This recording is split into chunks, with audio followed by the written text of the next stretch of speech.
1 matin. Et à 7h22 sur Europe 1, c'est l'heure de retrouver Laurent Tessier. Bonjour Laurent. Bonjour à tous. Vous avez regardé l'entretien d'Emmanuel Macron au Média Brut. Emmanuel Macron a donné une interview de 51 minutes très axée sur la jeunesse, les rythmes scolaires, réduire les vacances d'été, l'interdiction des réseaux sociaux avant 15 ans, les effets des jeux vidéo. Et à la fin, le chef de l'État a commencé à faire son bilan depuis son arrivée à l'Élysée en 2017. Ça fait 9 ans que je suis là. C'est long pour les gens. Ah bon ? Non, ça ne s'est pas senti. Bon, apprécions le moment de lucidité. Et là, Emmanuel Macron a voulu nous entraîner dans une séquence émotion, une séquence nostalgie. Non, enfin, en tout cas, on a épousé une époque ensemble.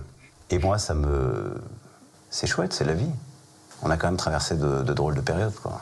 Les gilets jaunes, le Covid, la pandémie, la guerre en Ukraine, les troubles géopolitiques, là, le Groenland, l'inflation, et j'en passe. Donc, ouais, on en a traversé.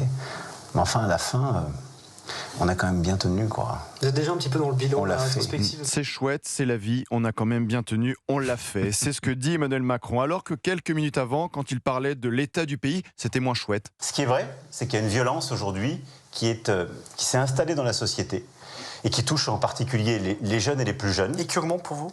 Qui a augmenté ces dernières années, c'est clair. Parce qu'elle s'est un peu banalisée. Hausse des violences physiques, plus 5%. Hausse des agressions sexuelles, plus 8%. Hausse des refus d'obtempérer, plus 11%. La France n'a jamais autant accueilli d'étrangers, mais... C'est chouette, c'est la vie.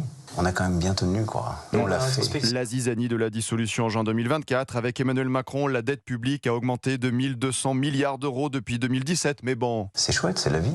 On a quand même bien tenu, quoi. On l'a fait. On l'a fait. Allez dire ça à nos agriculteurs, nos policiers, nos médecins, nos enseignants, à tous ceux qui travaillent et qui galèrent à finir les mois. Autre chose peut-être ? Il y a des choses parfois qu'on n'a pas réussi parce qu'on les avait ou pas bien comprises ou pas bien expliquées aux autres. Et c'est peut-être maintenant. Et donc, je sais pas s'il y avait un regret, un truc à corriger d'ici la fin du quinquennat. Je ne suis pas encore au regret, je pourrais vous dire dans 1 an et demi. Bon, on est quand même en 2026, il est peut-être temps de se réveiller. L'interview se termine avec cette question du chef de l'État. Je regarde tout, hein. On a répondu à tout. Eh bien non, pas un mot pendant 51 minutes pour nos policiers blessés qui ont subi tout un tas de refus d'obtempérer. Pas un mot pour cette policière de 22 ans traînée sur une centaine de mètres près d'Argenteuil. Par contre, pour dire comment il a vécu l'épisode lunettes de soleil et le moment forcheur, là on parle. De manière très sympa et très détendue. Rien d'étonnant de la part d'un président déconnecté, d'un président qui dit tout et son contraire. Voilà ce qu'il restera de son passage à l'Élysée. For sure. Évidemment. Merci beaucoup Laurent Tessier. On vous retrouve cet après-midi sur Europe 1. Il est en forme, Laurent, le vendredi. Et c'est chouette, c'est la vie.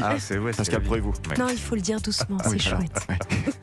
Allez, 16h-18h, tous les après-midi, lundi au vendredi sur Europe 1. Pascal Pro et vous en êtes le rédacteur en chef, mon cher Laurent. Le numéro du standard pour partir.